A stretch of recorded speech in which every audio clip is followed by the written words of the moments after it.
ಯಾಕಂದ್ರೆ ಗಿನ್ನಿಸ್ ದಾಖಲೆಯ ಮಹತ್ವನೇ ಅಂತದ್ದು. ಈ ಪುಸ್ತಕದಲ್ಲಿ ಹೆಸರು ಸೇರಿಸೋಕೆ ಜನರು ಕಸರತ್ತು ಮಾಡ್ತಾನೆ ಇರ್ತಾರೆ. ಆದ್ರೆ ಇಲ್ಲೊಬ್ಬ ಯುವ ಪ್ರತಿಭೆ ಗಿನ್ನಿಸ್ ಪುಸ್ತಕವನ್ನೇ ಹಿಂದು ಮುಂದಾಗಿ ಬರೆದು ಅದನ್ನೇ ಗಿನ್ನಿಸ್ ದಾಖಲೆ ಮಾಡಲು ಹೊರಟಿದ್ದಾರೆ.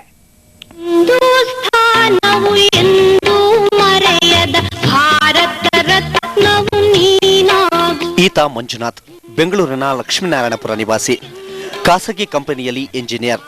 ಆದರೆ ಇವರ ಸಾಧನೆ ಎಂಥವರನ್ನ ಬೆರಗುಗೊಳಿಸುವಂತದ್ದು. ಸಾಧನೆ ಮಾಡೋ ಹವ್ಯಾಸವನ್ನ ಮೊದಲಿನಿಂದಲೂ ಮೂಡಿಸಿಕೊಂಡು ಬಂದಿರುವ ಈ ಯುವಕನಿಗೆ ಕಂಡಿದ್ದು ಗಿನ್ನಿಸ್ ಬುಕ್.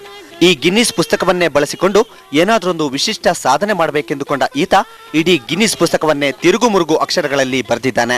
ಒಬ್ಬರು ಭೂಪಾಲಲ್ಲಿ ಬೈಬಲ್ನ ಬರೆದು ಗಿನ್ನಿಸ್ ರೆಕಾರ್ಡ್ ಮಾಡಿದ್ದಾರೆ. ಅವ್ರ ಇನ್ಸ್ಪಿರೇಷನ್ ತಗೊಂಡು ನಾನು ಈ ಪುಸ್ತಕನ ಬೇರೆ ಯಾವುದೋ ಪುಸ್ತಕ ಯಾಕೆ ಬರಬೇಕು ಅಂತ ಹೇಳಿ ಗಿನ್ನಿಸ್ ವರ್ಲ್ಡ್ ರೆಕಾರ್ಡ್ 2010 ಪುಸ್ತಕನ ಯಾಕೆ ರಿವರ್ಸಲ್ಲಿ ಬರಬಾರ್ದು ಅಂತ ಒಂದು ಆಲೋಚನೆ ಮಾಡಿ ಆ ಪುಸ್ತಕನ ರಿವರ್ಸಲ್ಲಿ ಬರೆದಿಟ್ಟಿದ್ದೀನಿ. ಈಗ ನಾನು ಯಾವಾಗ 108 ಡೇಸ್ನ ಟಾರ್ಗೆಟ್ ಇಟ್ಕೊಂಡಿದ್ದೆ. ಅದರಿಂದಾಗಿ ಸ್ವಲ್ಪ ಪರಿಶ್ರಮ ಬಿಟ್ಟು ಇಟ್ಟು ಬೆಳಗ್ಗೆ ಮತ್ತು ಸಂಜೆ ಕೂತ್ಕೊಂಡು ದಿವಸಕ್ಕೆ 4-4.5 ಗಂಟೆಗಳ ಕಾಲ ಬರೀತಾ ಇದ್ದೆ ಇದನ್ನ ರಿವರ್ಸಲ್ಲಿ. ಹೀಗೆ ಗಿನ್ನಿಸ್ ಪುಸ್ತಕದ ಪ್ರತಿ ಅಕ್ಷರವನ್ನ ಉಲ್ಟಾ ಬರೆಯೋಕೆ ಮಂಜುನಾಥ್ಗೆ 108 ದಿನಗಳು ಬೇಕಾದ್ವಂತೆ. ತನ್ನ ಕಚೇರಿಯ ಬಿಡುವಿಲ್ಲದ ಬ್ಯುಸಿ ಲೈಫ್ನ ನಡುವೆಯೂ ಈತ ಗಿನ್ನಿಸ್ ಬುಕ್ ನಿರ್ಮಿಸಿದ್ದಾನೆ. Everybody now knows that he is very hard working. He has broken such a big record.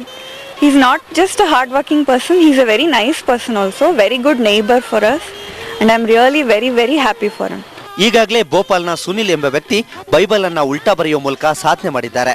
ಅವರ ಸಾಧನೆಯೇ ಮಂಜುನಾಥ್ಗೆ ಪ್ರೇರಣೆಯಂತೆ.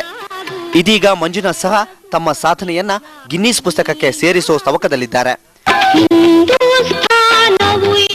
ಬೆಂಗಳೂರಿನಿಂದ ಮನೋಹರ್, ಸಮಯ ನ್ಯೂಸ್. ಎಡಿಎ ರಂಗಮಂದಿರದಲ್ಲಿಂದು ಹೆಜ್ಜೆ ಗೆಜ್ಜೆಗಳ ಸದ್ದು.